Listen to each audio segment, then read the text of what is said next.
Rancher lived alone for years until 7 beautiful Apache women asked to stay the night.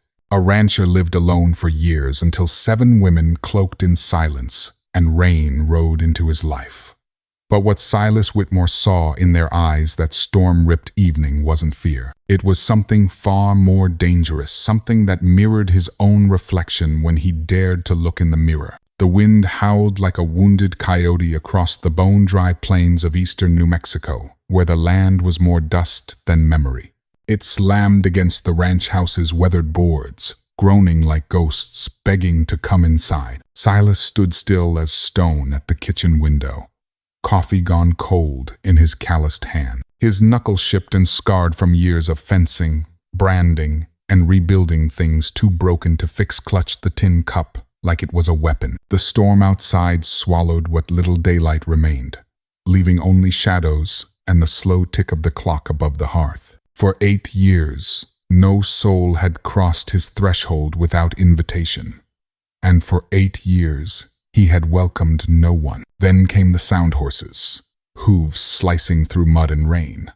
7 of them, maybe more. He blinked through the glass as sheets of water blurred the world. But the silhouettes were clear, 7 figures on horseback, cloaked in black like mourners riding from a funeral. But they weren't mourning. They were moving too tight, too precise. Not wanderers, not victims, soldiers. If you're already feeling the tension, comment 1 below to show you love cowboy love stories on Wild West Love. Let's ride together. Silas set down his cup with the slow deliberation of a man who'd seen too many things end badly. His fingers twitched toward the Winchester, hanging above the stone hearth, then stopped. His gut wasn't screaming bandits, but it was growling something just as cold. The lead rider was already dismounting. Even through the storm, she stood out like blood on snow, auburn hair drenched and clinging to her high cheekbones. A traveling dress once fine, now torn at the hem, mud splashed up to her knees. She approached his door with the confidence of a woman used to commanding rooms full of men and leaving them empty. The other 6 stayed mounted, their wide-brimmed hats low, their forms unreadable in the storm. But Silas noted every detail: straight backs, calm hands on reins, eyes scanning, not pleading. These weren't helpless widows. They were something else. The auburn-haired woman stepped closer, voice cutting through the wind like a blade. "Mister, please, we need shelter for the night." And Silas didn't answer right away. He studied them through the glass. 7 women traveling alone in country that'd kill a man by midnight. And their horses strong, well-fed, tacked in expensive leather. That kind of horse don't belong to beggars. He thought of his father's old words. A man's character is measured by how he treats those who can do nothing for him. But these women, they didn't look like they couldn't do nothing. They looked like they'd done plenty. The wind banged a shutter loose. Silas flinched. 8 years of silence had carved him into something hard, something hollow. But his bones hadn't forgotten justice or danger. He opened the door. The storm rushed in, wrapping cold fingers around his neck and shoulders. The woman stepped inside like she belonged there, rain dripping from her lashes, her green eyes sharp and empty. "Thank you," she said simply, then added, "I'm Magnolia Voss. These are my traveling companions." The pause between traveling and companions was just long enough to raise 1,000 questions. The other 6 began dismounting. Without asking, they led their horses to the barn like they'd done it 100 times before. Silas watched the formation, the order, the way they moved, like pieces on a chessboard. "Where you headed?" he asked, voice low, hand never straying far from his belt. "California," Magnolia replied smoothly. Her coat came off, revealing a bodice far too fine for ranch trails. "We're all recently widowed. Thought we'd travel together. Safety in numbers." Silas grunted. His eyes narrowed. "Widows don't ride like cavalry." Widows don't carry knives hidden in corset seams. And widows sure as hell don't give off the scent of gunpowder and regret. The last woman to enter the house moved with less ease than the rest. She was smaller, darker Apache, by the look of her, long black braids soaked and clinging to her back. She said nothing, but her eyes locked with Silas's for a heartbeat too long. They weren't pleading. They weren't afraid. They were recognizing. Something inside Silas stirred like an ember catching wind. He looked away too fast. "You got names?" he muttered, pouring coffee into tin mugs. "Lena, Clara, Pearl, Faye, Rose, and the quiet one there, that's Ayanna." The name rolled through him like thunder. Ayanna. It sounded like water moving under ice. The Apache girl stepped forward, still silent. Her cheeks were flushed with cold, or maybe pride. A scar marked her jawline, clean and straight. Not from accident, from punishment. Silas didn't ask. Instead, he handed her a mug. Their fingers touched, just barely, and yet lightning cracked outside. But it wasn't as sharp as what passed between their skin. Ayanna flinched first. Or maybe it was him. Her hand trembled just enough to make the coffee slosh. But she didn't break the gaze. Silas cleared his throat, looked away. "Storm's not dying soon," he said, voice rougher than he meant. "Neither are we," Magnolia replied, settling near the hearth like she owned it. The others spread out, never with backs turned, never too far from weapons. Silas leaned against the doorway, watching them. 7 women in his home, a fire crackling behind them, a past clawing at his throat. He looked at Ayanna again, and for the first time in years, he felt something flicker. Not trust, not even warmth, but the raw bones of both. She didn't smile. She didn't speak, but her eyes told stories. Stories of sisters taken, of fathers silenced, of horses galloping through the night with ropes dragging behind. Silas's chest tightened. He had seen that look once before, on a girl he couldn't save. A girl with eyes just like Ayanna's Diana's. And for the first time since the war, Silas Whitmore whispered to himself, "Maybe this storm didn't come to break me. Maybe it came to remind me who I used to be." The wind hadn't let up. It scratched at the windows like claws, blew ashes from the fireplace, and made the lantern flames flicker with nervous breath. Inside the cabin, the tension had settled heavier than the snow outside. The kind of tension that didn't come from weather, but from truth held too long. Silas Whitmore leaned against the edge of the hearth, arms crossed, watching the women with the same suspicion that had kept him alive for 53 winters. Magnolia sat at the table now, cleaning her revolver like it was a ritual. The others were scattered. Pearl checking the door locks. Faye lounging on the couch with a derringer tucked under her thigh. Lena pacing like a woman being haunted by her own conscience. And Ayanna, she was by the window, face lit only by lightning flashes. Her dark braid rested down the front of her shoulder, a loose strand stuck to her cheek. She hadn't said a word since she stepped foot into his house. But Silas hadn't stopped hearing her silence. It spoke louder than Magnolia's confidence, louder than Pearl's fake sweetness. That silence reminded him of himself. "Why don't y'all tell me what you're really doing here?" he said finally, voice quiet but heavy. "And don't give me that California widow story. I've seen corpses with more truth in their eyes." Magnolia didn't flinch. She simply met his gaze, gun still in her hand. "You want the truth?" "I want what you've been hiding since you walked in." Lena stopped pacing. Her breath hitched just once, but Silas caught it. Her eyes flicked toward Ayanna, then to Magnolia. No one said anything. For one long second, it felt like even the wind stopped to listen. Then Lena broke. Her voice was hoarse and trembling. We didn't rob a bank, Silas. Everyone turned. We didn't rob for gold. Not for ourselves. That bank, her lip quivered. That bank's a front. A trading post for women. Girls. Stolen.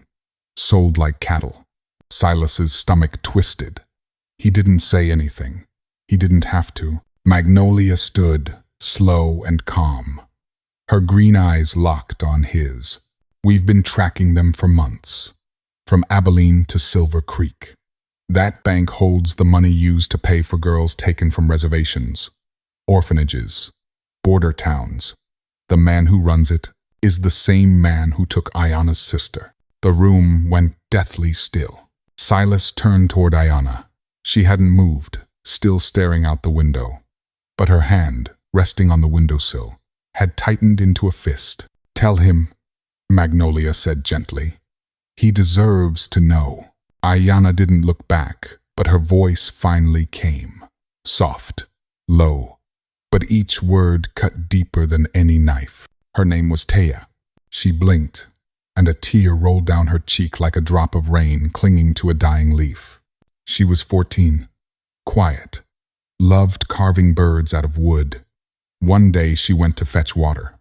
She never came back. Silas's throat went dry. "We searched for weeks," Ayanna continued, her voice still calm. Too calm. "Found the horse, found the bucket, found blood on the sand. Then we heard rumors of a man with brands on his men's wrists, a man who deals in girls. Cormac Doolan." Silas muttered. Ayanna turned then, slowly. Their eyes met across the room. Her voice didn't break, but his heart did. "He sold her to a man in Missouri. We got there too late. She'd already..." Her lips trembled, but she refused to cry. "Been used and killed." Lightning crashed. Faye swore under her breath. Pearl turned away, biting her knuckle. But Silas didn't move, didn't speak. He just stared at Ayanna, like she was the final piece in a puzzle he'd buried for years. "You know his name," she said softly. "How?" Silas didn't answer at first. Then, slowly, he walked to the mantel, pulled the floorboard loose again, and from beneath it, he drew a small leather folder. Inside, maps, names, photos, ledgers. "I've been tracking Doolan's network since before you were born," he said. 8 years ago, I lost a girl I was supposed to protect. She was 12, foster kid, sold from a church orphanage. Case went cold. Sheriff looked the other way. Judges shut their mouths. So I quit, disappeared, kept watching, waiting. He turned to Ayanna. "I remember Taya. I saw the report. Your name was in the file. You were, what, 19? Ayanna nodded. Her lip trembled. Silas saw it just for a second. The armor cracked. He stepped closer. "I should have found her. I failed her." "So did I," she whispered. Her voice broke. "Number." Silas reached out hesitantly. His hand hovered over hers, then gently wrapped around her trembling fingers. "You're still fighting. That's not failure. That's love." Her breath caught. Their eyes locked, and something shifted. In that dim little room, beneath a storm that had outstayed its welcome, the rage they carried began to cool. The pain didn't vanish, but for the first time, it shared a name. Ayanna didn't speak. She just leaned her forehead against his chest, her hand still in his. And Silas. He wrapped his arms around her like she might disappear if he let go. The moment was broken by hoofbeats. Loud. Fast. Coming down the mountain pass like judgment. Magnolia sprang up. "That's them." "How many?" Faye called, already reloading. Pearl peered out the crack in the shutters. "At least 10. All armed." Lena trembled. "Cormac's found us." Silas let go of Ayanna gently, walked to the cabinet and pulled out his repeater. "Then we stop hiding. He turned to the women, his voice steady as a storm-worn oak. Tonight we make them pay for every girl they ever touched. For Taya, for Rose, for every name we don't know. And in Ayanna's eyes, there was no longer just grief. There was fire. The first shot didn't come from outside. It came from within. Faye, crouched near the window with a sawed-off shotgun nestled in her lap, was the first to break the tension when one of Cormac Doolan's men stepped into her crosshair, unaware. Too bold, too sure of himself, she didn't hesitate. Boom! The blast ripped through the cold night like thunder over dry canyon walls. The man collapsed into the snow, his scream swallowed by the wind. That was the signal. Silas kicked the table over, flipping it sideways for cover. Clara and Pearl scrambled behind the fireplace stones, each woman trained, poised. Hearts thudding but fingers steady, Magnolia rolled to the door and pulled it open just wide enough to throw a Molotov cocktail fashioned from an old oil lamp and a bottle of Silas's homemade corn whiskey. The fireball hit the barn wall and exploded with a roar. Horses screamed. Men shouted.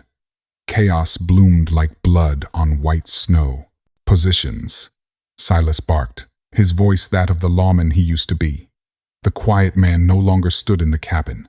This was the ghost of the federal marshal reborn in flame. He stood in the center of the room, repeater rifle in hand, sleeves rolled, teeth gritted. Smoke curled through the cracks of the windows. Glass shattered. A bullet whined past his head and embedded itself into the mantel behind him. "They're flanking east," Lena shouted from the second floor, her eyes barely visible between the broken shutters. "Let them," Magnolia called back.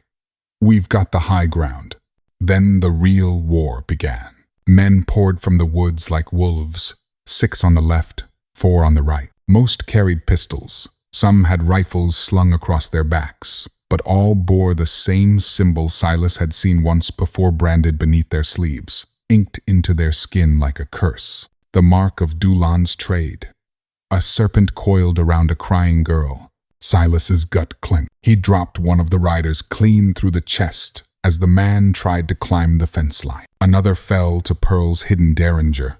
2 shots fired with deadly elegance as she crouched beneath the porch. Rose, still trembling, refused to carry a weapon. But she moved silently between the women, carrying rounds, bandages, filling cups of water from the snowmelt bucket as calmly as a nurse in wartime. "More on the ridge," Faye called. Her face was smudged with ash, but her smile was wild. "Looks like Doolan brought the whole damn hive." Ayanna hadn't fired a shot. Not yet.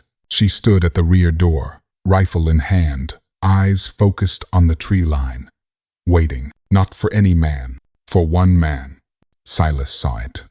The way her breath changed when a dark figure on a black horse crested the rise beyond the barn. Broad shoulders, long black coat. The wind peeled the hat from his head, revealing a face as cruel as it was familiar. Cormac Doolan, alive, smiling, like the devil himself had come to collect. "Ayanna." Silas stepped beside her, his voice low and measured. "He's here." She nodded. Not fear, not panic, but readiness. "Don't try to stop me." "Wouldn't dream of it," he replied, but his eyes said otherwise. The rear door exploded inward. 2 of Doolan's men stormed in, wild-eyed and shouting. One tackled Clara. They fell together in a tangle of limbs and gunmetal. Magnolia's knife flashed across the room like lightning, slicing through the attacker's neck before he could fire. Blood sprayed the wooden floor. The second man raised a pistol at Ayanna. He never got the chance. Silas dropped him with a single shot. The man's body collapsed at her feet, eyes still open in surprise. Ayanna didn't flinch. She turned and stepped outside. Snow whirled around her like ghosts. The air stung her cheeks, wind biting through her coat. Cormac dismounted slowly, like a man not afraid to bleed. "Little Apache," he drawled. "Didn't expect to see you again." Ayanna raised her rifle. I expected to see you. Doolan smirked, his eyes green, venomous narrowed. Still playing warrior. Taya screamed your name before she died. Thought you'd like to know. The words hit her like a punch to the chest. Behind her, Silas appeared, rifle raised. Don't. But Ayanna held up a hand. This one's mine. Cormac reached for his holster. Ayanna shot first. The bullet hit his leg, dropping him to one knee. He howled, fury twisting his face. You bitch.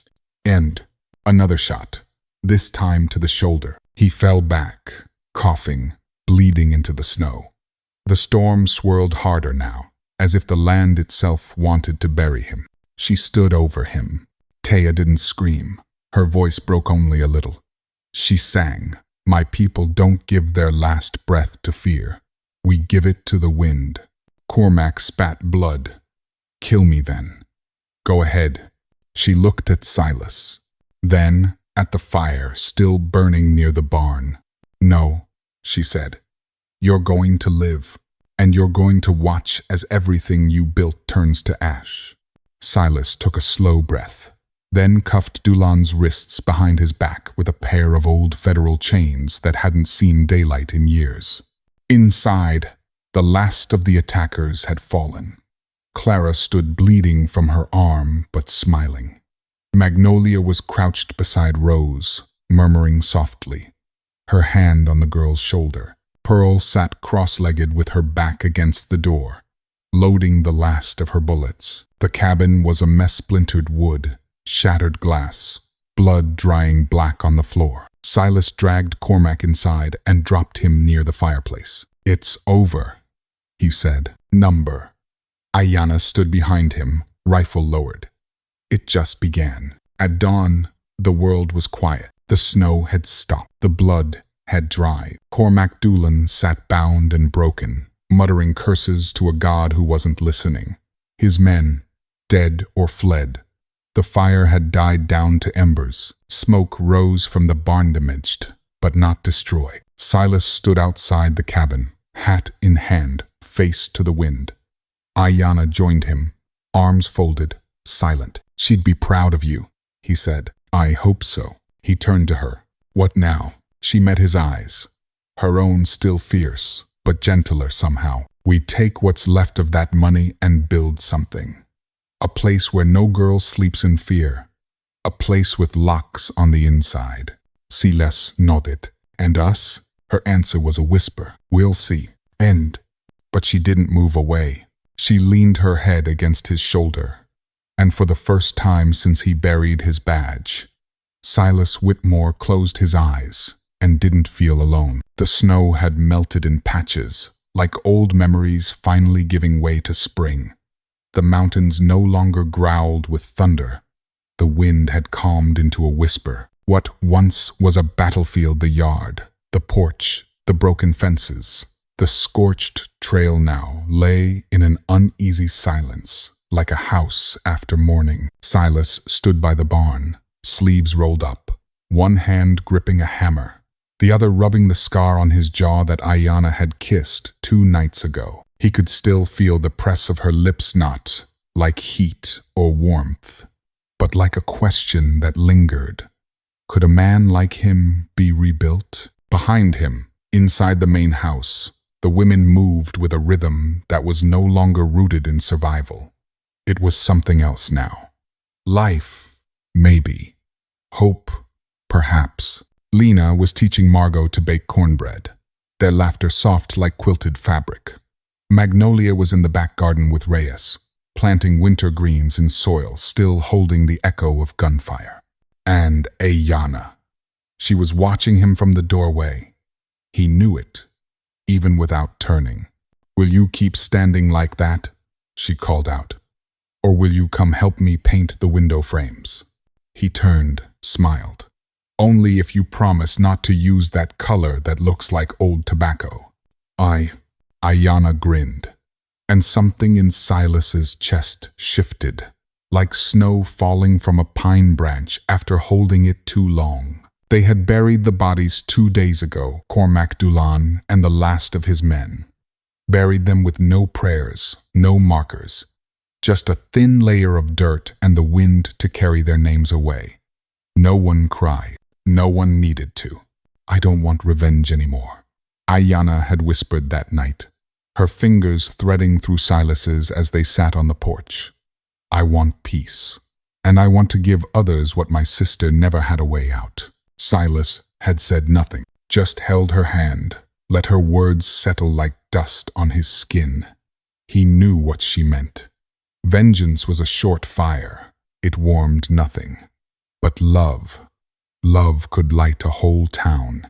That morning, they began rebuilding the farmhouse, not just patching up bullet holes or replacing broken planks, but truly rebuilding. They tore down the front porch and extended it, wide enough to fit 3 rocking chairs and a table. Magnolia crafted them a sign from leftover timber, House of the Chosen, because that's what they were now. Not victims, not fugitives, chosen. By fate, by fire, by each other.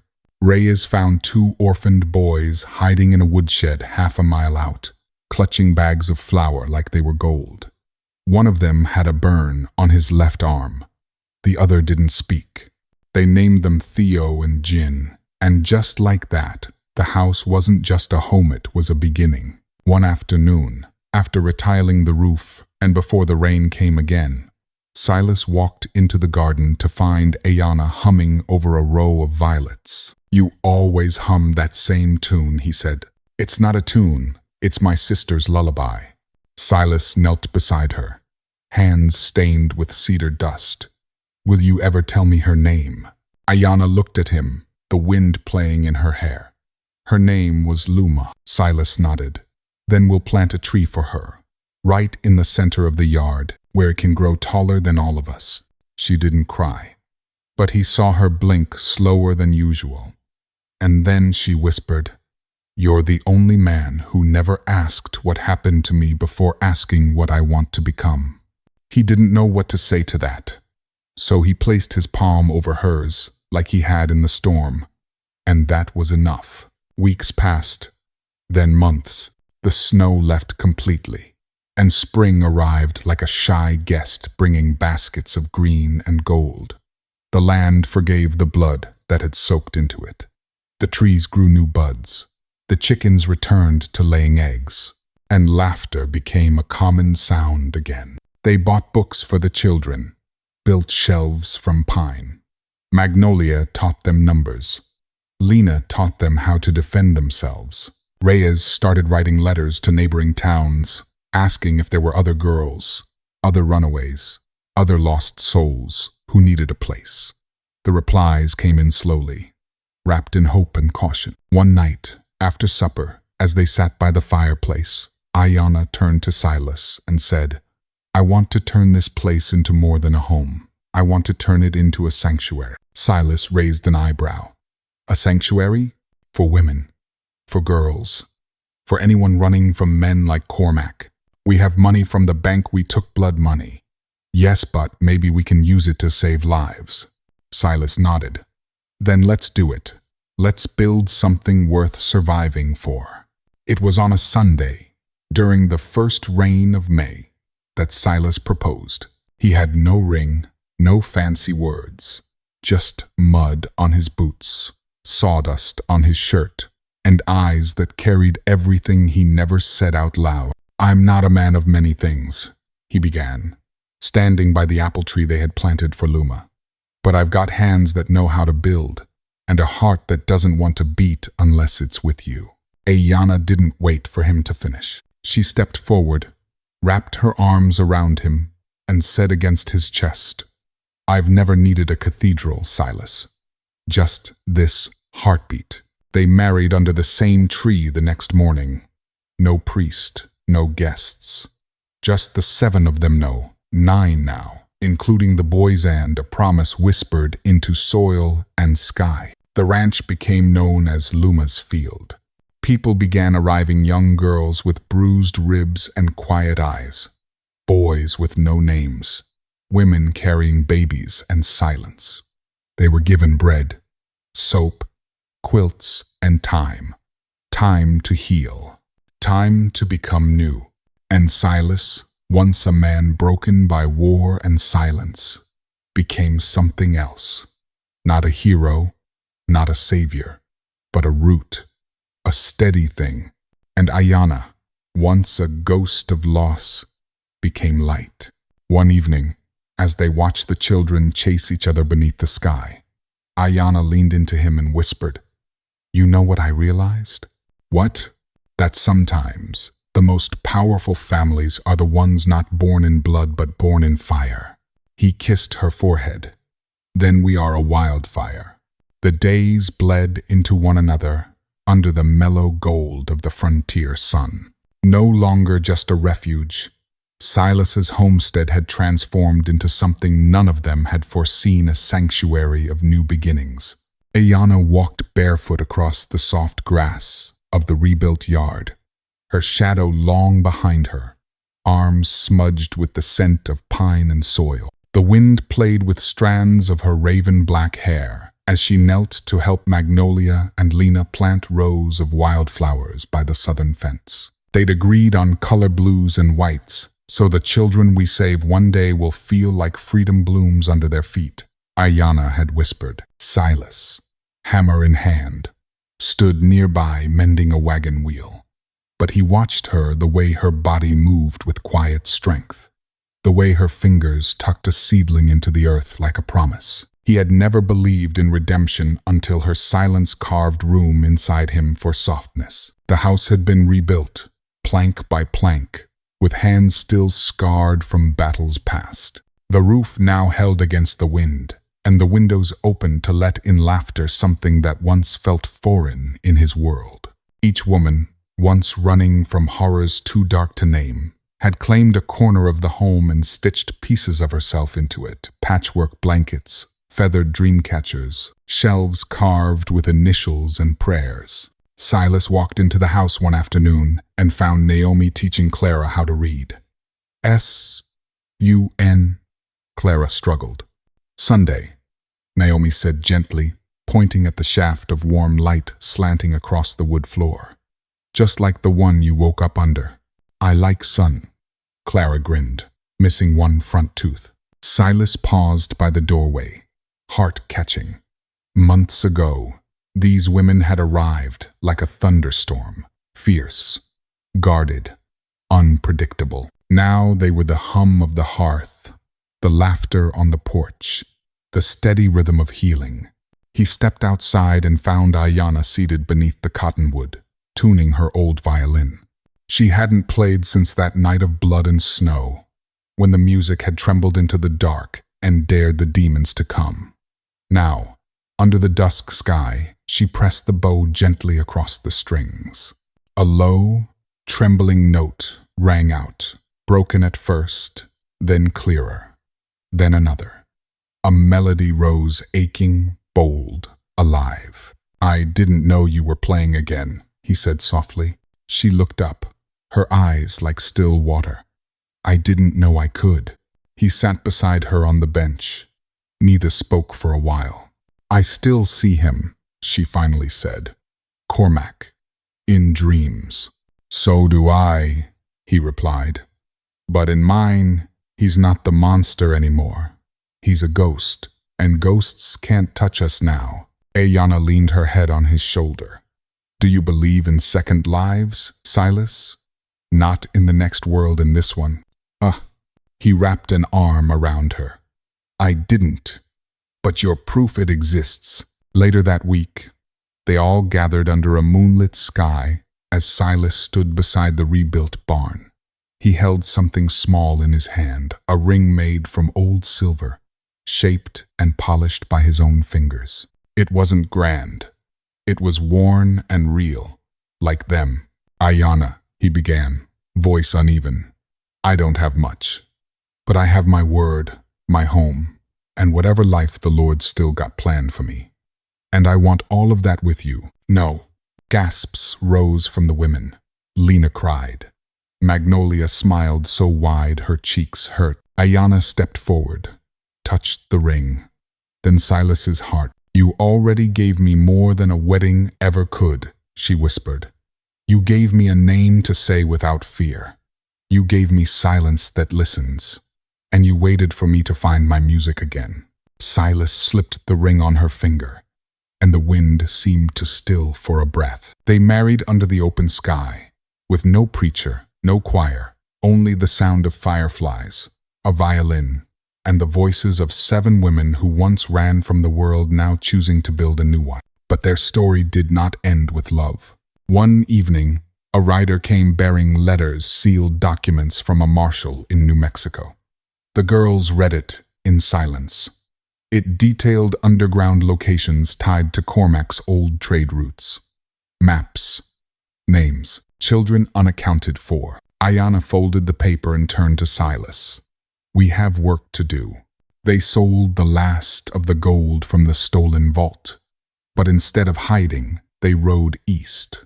By spring, they'd purchased a broken inn on the edge of Abilene, turning it into a home for girls lost and hunted. Some came with bruises, some without names. Each one was held, fed, and given back the right to choose their own path. Silas trained the older ones in carpentry. Magnolia taught them to shoot. Naomi read them poetry by lantern light. And Ayanna, she played the violin each night until the nightmares softened and the children dreamed of flowers. The town whispered their names, not as bandits, but as legends. The 7 daughters of the dark. They were called not because they brought darkness, but because they had survived it, and in doing so, lit the way for others. Years passed.